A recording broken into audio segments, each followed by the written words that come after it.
La Corée du Sud a resserré la vis pour entraver sa propagation par les voyageurs en provenance de Chine. À partir d'aujourd'hui, les voyageurs venant de l'Empire du Milieu pour une visite courte doivent subir un test PCR à l'aéroport dès leur arrivée. Ils doivent attendre le résultat dans un endroit dédié et en cas d'infection, ils seront mis en quarantaine dans des établissements provisoires. Le gouvernement a ainsi augmenté le personnel chargé du dépistage pour pouvoir tester jusqu'à 550 individus par jour.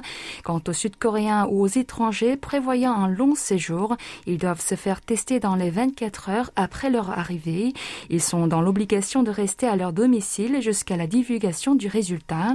Par ailleurs, la délivrance des visas de court séjour des missions diplomatiques en Chine sera suspendue jusqu'à la fin du mois.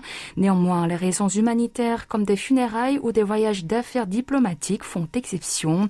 Les touristes doivent enregistrer l'adresse de leur résidence dans le pays du matin clair et leur numéro de téléphone sur la plateforme de prévention sanitaire Q-Code. Du côté du bilan, ces dernières 24 heures, la Corée du Sud a recensé 22 635 nouvelles infections.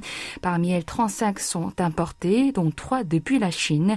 Le nombre de patients en état critique s'est établi à 637, soit le niveau le plus élevé depuis 8 mois. Le nombre de décès a augmenté de 53 avec un taux de létalité de 0,11%.